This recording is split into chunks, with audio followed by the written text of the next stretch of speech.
Good evening. 10th की science की इस क्लास में हम लोग एनसीईआरटी का चैप्टर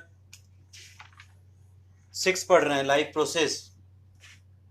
लाइफ प्रोसेस चैप्टर में ये जो चैप्टर है वो बायोलॉजी का फर्स्ट चैप्टर है। लाइफ प्रोसेस में मैंने आपको 6.1 इसका टॉपिक पूरा करा दिया है। अब इसका जो दूसरा टॉपिक है वो है न्यूट्रिशन। हमने जो 6.1 पढ़ा था उसमें 6.1 में हमने लाइफ प्रोसेस में 4 मेन प्रोसेस की बात की थी।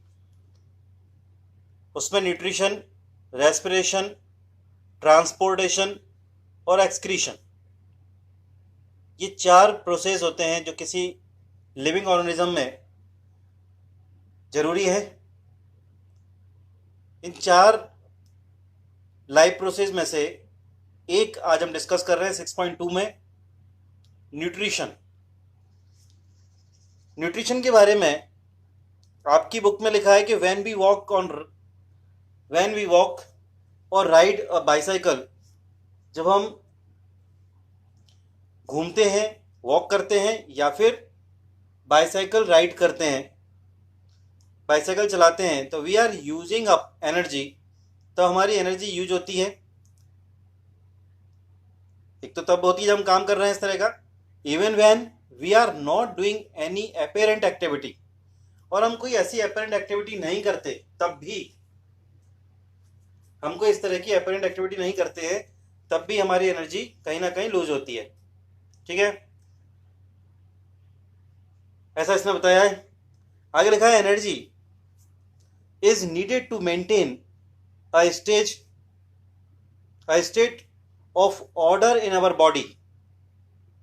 Energy is needed to maintain a state of order in our body. हमारी बॉडी में जितने भी काम होते हैं, जितनी प्रोसेसेस हैं उसमें जो एनर्जी होती है उसकी बहुत जरूरत पड़ती है, वही मेंटेन करती है सारे काम। We also need materials from outside in order to grow. तो इसमें बताया गया है कि ग्रोथ होने के लिए, डेवलपमेंट होने के लिए हमें किसी मटेरियल की जरूरत पड़ती है जो हम बाहर से लेते हैं। तो क्या बताया इसमें कि वी ऑल्सो नीड मटेरियल, हमें मटेरियल की जरूरत कहाँ पड़ती है? From outside in order to grow, development, synthesise protein and other substances needed in the body. तो किसके लिए? ग्रोथ के लिए, डेवलपमेंट के लिए, प्रोटीन के सिंथेसिस होने के लिए, प्रोटीन को डाइजेस्ट होने के लिए, इन सब के लिए हमें क्या करना पड़ता है? बाहर से मटेरियल लेना होता है, बॉडी के बाहर से मटेरियल लेना होता है हमें। ठीक, आगे लिखा है इसने, दिस सोर्स ऑफ एनर्जी, यही सब सोर्स ऑफ एनर्जी है। This source of energy and materials is the food we eat. यही वो मटेरियल जो हम बाहर से लेते हैं उसी को हम क्या कहते हैं? फूड बोलते हैं। जो हम खाते हैं खाना, वही हमें एनर्जी प्रोवाइड करता है, वही वो मटेरियल है जो बाहर से हमें बॉडी के अंदर लेना होता है। अब उसने क्वेश्चन पूछा है आपसे कि how do living things get their food. जो लिविंग थिंग्स होते हैं वो फूड कैसे लेते हैं? लिविंग थिंग्स में आप दोनों तरह की बातें करोगे, ऑटोट्रॉप्स की बात भी करोगे, हेटरोट्रॉप्स की बात करोगे। ऑटोट्रॉप्स वो होते हैं जो खुद अपना फूड प्रिपेयर करते हैं, जैसे प्लांट। तो plant carbon dioxide and water से अपना फूड प्रिपेयर करता है, वो ऑटोट्रॉप्स है।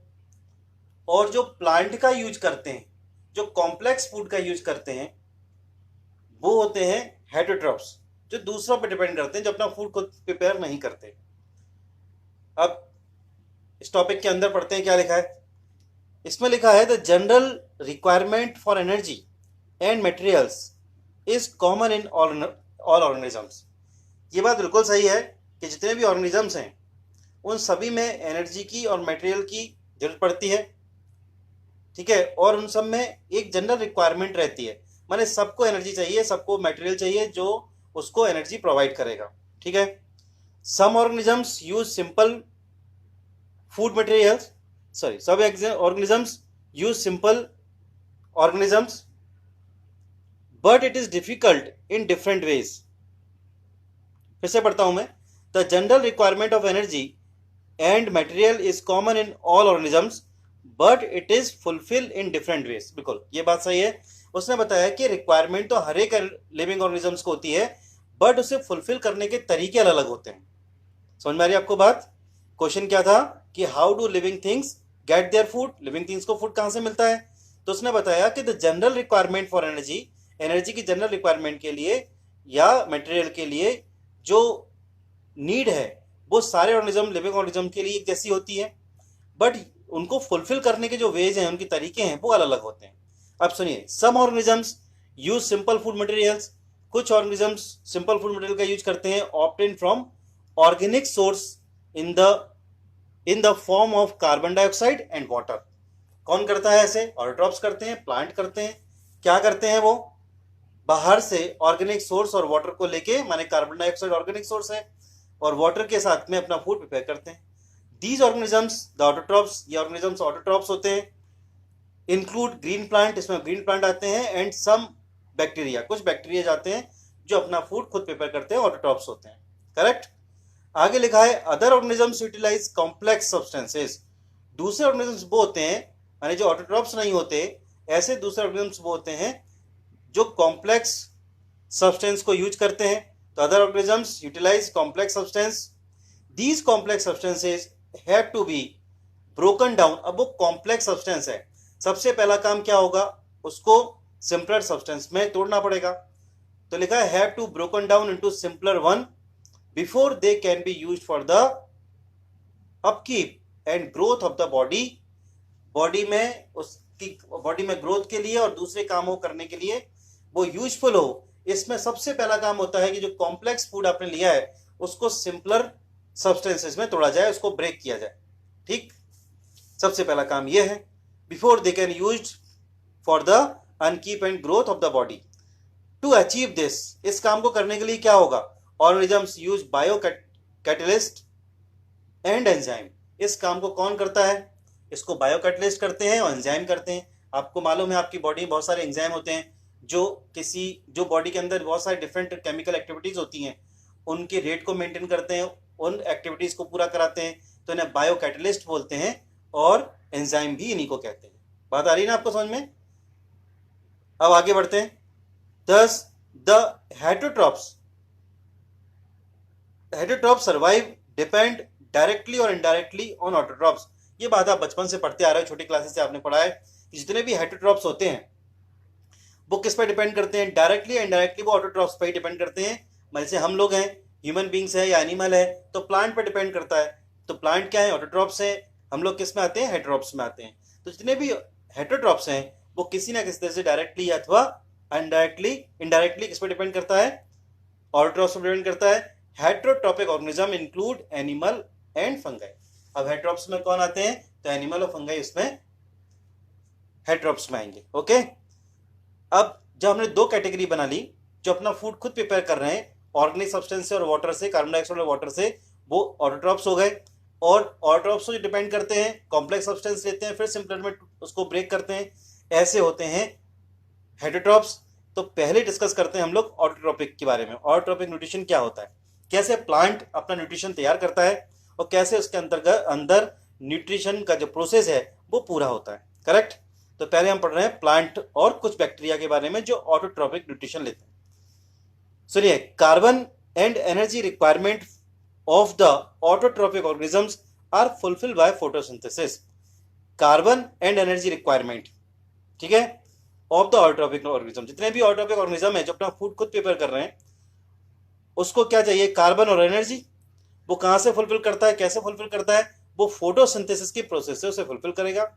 It is the process by which autotrophs take in substances from the outside. इन दोनों सब्सटेंस को भी ऑटोट्रॉप्स बाहर से लेता है। कार्बन डाइऑक्साइड प्लांट खुद बनाता नहीं है, बाहर से लेता है। वाटर भी प्लांट बाहर से लेता है, ठीक है ना। तो इन दोनों सब्सटेंस को जिससे उसने फूड प्रिपेयर किया है वो भी आउटसाइड से लेगा वो। This material is taken in the form of carbon dioxide and water. ये किस फॉर्म में होते हैं मटेरियल? कार्बन डाइऑक्साइड और वाटर के फॉर्म में होते हैं, which is converted into carbohydrate. और यही फिर कन्वर्ट हो जाते हैं कार्बोहाइड्रेट में, जिसको आप ग्लूकोज बोलते हो, वो कार्बोहाइड्रेट है। ठीक है, तो plant carbon dioxide and water का यूज करता है, ये मटेरियल वो बाहर से लेता है। फोटोसिंथेसिस का प्रोसेस होता है, इसमें क्लोरोफिल और सनलाइट भी चाहिए। इस पूरे प्रोसेस में होने के बाद जो फूड प्रिपेयर होता है वो कार्बोहाइड्रेट के फॉर्म में होता है in the presence of sunlight and chlorophyll. ये बात हो गई। अब उसने आगे बताया carbohydrate are utilised for providing energy of the plant. Carbohydrate क्या काम करता है? प्लांट को एनर्जी प्रोवाइड करता है। ठीक है, समझ में आ रहा है ना आपको? We will study how this take place in the next section. कैसे बनाता है, क्या करता है, हम नेक्स्ट सेक्शन में उसके बारे में और डिटेल में पढ़ेंगे। The carbohydrate which are not used immediately are store in the form of starch. अब सुनिए, प्लांट क्या करता है? प्लांट जब फोटोसिंथेसिस का प्रोसेस करता है उस समय वो फूड बनाने का काम पूरा कर लेता है, लेकिन उसे मालूम है कि बाद में इस फूड की जरूरत पड़ सकती है, इसलिए जितना फूड जरूरी है उतना तो यूज हो जाता है कार्बोहाइड्रेट की फॉर्म में। बाकी को वो स्टोर करता है किसमें? स्टार्च के फॉर्म में स्टोर कर देता है।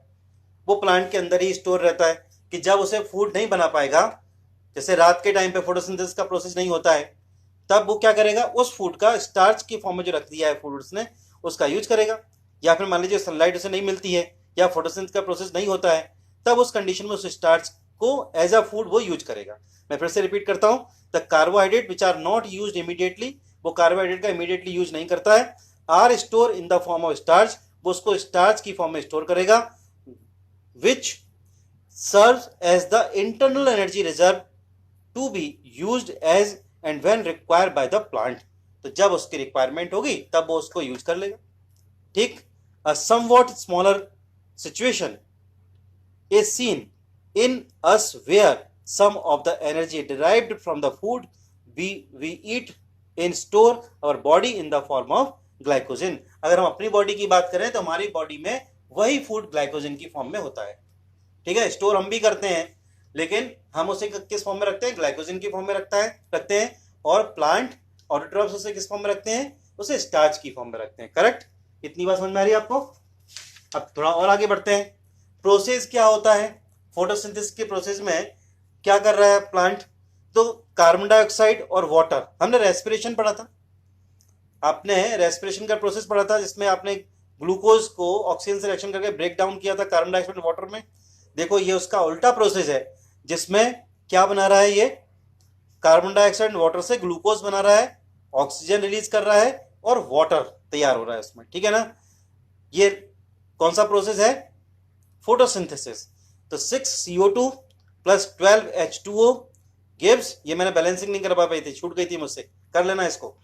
क्लोरोफिल और सनलाइट के प्रेजेंस में ग्लूकोज बना रहा है C6H12O6 की फॉर्म में, प्लस 6O2 माने ऑक्सीजन बनेगी एंड वाटर। ठीक है, let us how see what actually happens during the process of photosynthesis. The following event occur during this process. ये एक इंपॉर्टेंट बात है, उसने पूछा है जब फोटोसिंथेसिस होता है तो कौन कौन से मेन का प्रोसेस होते हैं जो उस पूरे फोटोसिंथेसिस के प्रोसेस में इन्वॉल्व होते हैं। ठीक है ना? तो तीन बातें बताएं, तीनों बातें आपके लिए बहुत इंपॉर्टेंट है। सबसे पहले उसने बोला absorption of light energy by chlorophyll. सबसे पहले क्लोरोफिल की मदद से लाइट एनर्जी का एब्जॉर्प्शन करता है प्लांट। ऑटोट्रॉफ्स क्या करते हैं? लाइट एनर्जी को एब्जॉर्ब करते हैं, किसके थ्रू? क्लोरोफिल के थ्रू। इसलिए प्लांट में क्लोरोफिल जरूरत पड़ती है, क्लोरोफिल की। दूसरी बात, कन्वर्जन ऑफ लाइट एनर्जी। फिर जो लाइट एनर्जी है वो कन्वर्ट होती है केमिकल एनर्जी में, and splitting water molecules into hydrogen and oxygen. और दूसरा काम क्या होता है फिर उसमें? केमिकल एनर्जी से क्या होता है? जो वाटर है वो ऑक्सीजन और हाइड्रोजन में स्प्लिट हो जाता है। वाटर दो चीजों से बना है, हाइड्रोजन और ऑक्सीजन से। ये दूसरा प्रोसेस हो गया। तीसरा जो प्रोसेस है उसमें reduction of carbon dioxide to carbohydrate. तीसरे प्रोसेस में तो कार्बन डाइऑक्साइड रिड्यूस होके, ठीक है, क्या बन जाता है? कार्बन डाइऑक्साइड रिड्यूस होके, सुनना ध्यान से, कार्बन डाइऑक्साइड मैंने CO2 में से ऑक्सीजन का हटना क्या बनाएगा? ऑक्सीजन हटेगा तो क्या बनेगा? क्या प्रोसेस, कौन सा रिएक्शन होता है? वो रिडक्शन। तो कह रहा है कि रिडक्शन ऑफ कार्बन डाइऑक्साइड से ऑक्सीजन हटा और क्या बन गया? कार्बोहाइड्रेट बन गया। ठीक है, ये 3 प्रोसेस होते हैं, तीनों प्रोसेस को ध्यान रखना। पहले प्रोसेस में क्लोरोफिल की मदद से प्लांट क्या करता है, लाइट एनर्जी को ऑब्जर्व करेगा, फिर वो लाइट एनर्जी केमिकल एनर्जी में कन्वर्ट होगी और स्प्लिट कर देगी वाटर को हाइड्रोजन और ऑक्सीजन में। उसके बाद रिडक्शन होता है कार्बन डाइऑक्साइड का और कार्बोहाइड्रेट फॉर्म होता है। ये 3 स्टेप बहुत इंपॉर्टेंट है, ये फोटोसिंथेसिस में होते हैं। Okay, these steps need not take place one after the other immediately. जरूरी नहीं, ये इसने थोड़ा एक्स्ट्रा आपको बताया थोड़ा एक लाइन में, उसने बोला कि जरूरी नहीं है सारे स्टेप एक के बाद एक स्टेप बाय स्टेप पूरे हों, ऐसा जरूरी नहीं है। कुछ प्लांटों में ऐसा देखा गया, जैसे फॉर एग्जांपल उसने बोला जो डेजर्ट प्लांट होते हैं, जो जहां पर जैसे राजस्थान में और ऐसी जगह पर जहां पर पानी कम है, तो क्या होता है कि for example desert plant takes up carbon dioxide at night, वो नाइट में कार्बन डाइऑक्साइड ले लेते हैं। ठीक, अभी फोटोसिंथेसिस नाइट में तो होगा नहीं, सनलाइट नहीं है, तो वो कार्बन डाइऑक्साइड तो उस समय ले लेते हैं, take up the carbon dioxide, कब, नाइट में, at night, and prepare and intermediately, और एक इंटरमीडिएट बना लेते हैं। इंटरमीडिएट में एक ऐसी चीज बना लेते हैं जिसको वो दिन में यूज करेंगे, जब सनलाइट होगी क्लोरोफिल के थ्रू सनलाइट लेके उसको फूड में कन्वर्ट कर देंगे। इंटरमीडिएट मैंने कुछ ऐसा बना के रख लिया है उन्होंने कार्बन डाइऑक्साइड लेकर रात में ही, कि जैसे ही सनलाइट होगा, सनलाइट मिलेगी उनको, वो फूड प्रिपेयर कर लेंगे। ठीक है, क्लोरोफिल की मदद से लाइट एनर्जी का यूज करके। मैं फिर से पढ़ता हूं, for example desert plants take up carbon dioxide at night, ठीक, एंड प्रिपेयर एंड इंटरमीडिएट, एक इंटरमीडिएट तैयार करते हैं। ये फूड नहीं है उनका, अभी फूड प्रिपेयर नहीं हुआ है, ठीक है, कोई सब्सटेंस तैयार कर लिया है, which is acted upon by energy absorb by the chlorophyll. वो फूड बनेगा, लेकिन कब, जब दिन में क्लोरोफिल उनको मिल जाएगा, जब वो एनर्जी को क्लोरोफिल को एब्जॉर्ब कर लेगा, उसके बाद वो फूड प्रिपेयर हो जाएगा। ठीक है, तो इसने बताया कि 3 जो स्टेप हैं जनरली सारे प्लांट में होते हैं, लेकिन ऐसा जरूरी नहीं कि हर जगह पे वो स्टेप बाय स्टेप मैनर में होते हो, कहीं कहीं पे ऐसा भी देखा गया है। डेजर्ट प्लांट का उसने एग्जांपल दे दिया। Let us see how is the component of the above reaction are necessary for photosynthesis. ठीक है ना, कैसे हर एक कंपोनेंट की जरूरत पड़ती है इस रिएक्शन में, फोटोसिंथेसिस के रिएक्शन में। तो लिखा है इफ यू, मतलब उसने सारी बातें भी बताएगा, एक एक करके एक्टिविटी लेगा, इसमें कार्बन डाइऑक्साइड की बात करेगा और वो स्टार्च की बात भी करेगा, ये सारी बातें बताएगा आपको। तो कह रहा है, इसमें आगे लिखा है उसने कि if you carefully observe a cross section of a leaf, आप किसी लीफ का क्रॉस सेक्शन लो, क्रॉस सेक्शन समझते हो, उस लीफ को काटो और ये वाला पार्ट उसका देखो, ये क्रॉस सेक्शन वाला पार्ट देखो, तोड़ो उसमें ये वाला पार्ट देखो, क्रॉस सेक्शन देखोगे आप उसका। तो कह रहा है कि लीफ अंडर द माइक्रोस्कोप, जब आप उसे माइक्रोस्कोप में देखोगे, you will notice that some cell contain green dots, कुछ सेल्स में आपको ग्रीन डॉट्स दिखाई देंगे माइक्रोस्कोप से देखोगे तब।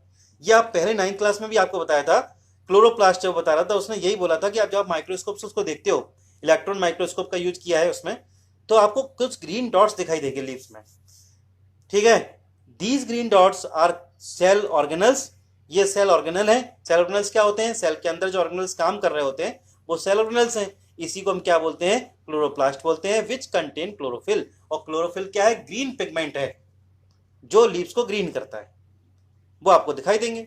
Let us do an activity which demonstrate that chlorophyll is essential for photosynthesis. अब अपन एक एक्टिविटी करते हैं, उस एक्टिविटी में हम ये देखेंगे कि कैसे क्लोरोफिल, किस तरह से क्लोरोफिल जरूरी होता है, एक एसेंशियल है फोटोसिंथेसिस के प्रोसेस में। मैं आपको एक्टिविटी बताता हूं, एक्टिविटी में आज पढ़ा देता हूं, कल अपन इसको डिस्कस करेंगे फिर। तो एक्टिविटी में इसने क्या किया, टेक अ पॉटेड प्लांट, जो अपन गमले में कोई प्लांट लगाते हैं, ऐसा कोई प्लांट लिया विद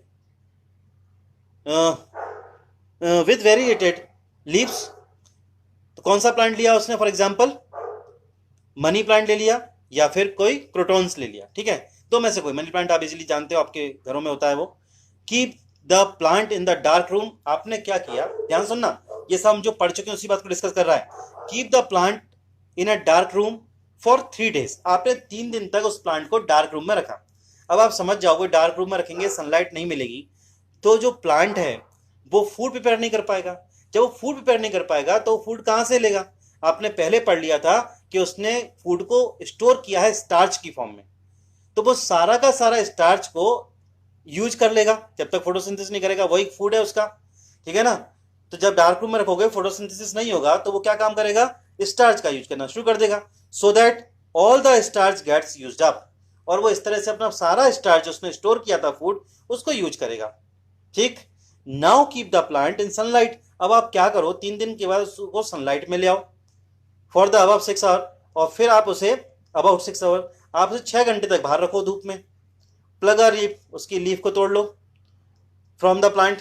ठीक, mark the green area in it and trace them on a sheet of paper. आप माइक्रोस्कोप पे देखो, ग्रीन आपको जो पार्ट दिखाई देगा उस ग्रीन पार्ट को मार्क करके और शीट पेपर पे उसका उसका ट्रेस कर लो उसको। डिप द लीफ, अब उस लीफ का क्या करना है, उसने बोला dip the leaf in boiling water for a few minutes, कुछ मिनट तक उस लीफ को आप कहाँ डिप कराओ, बॉइलिंग वाटर में, मैंने उसे बॉइल कराओ पानी के अंदर।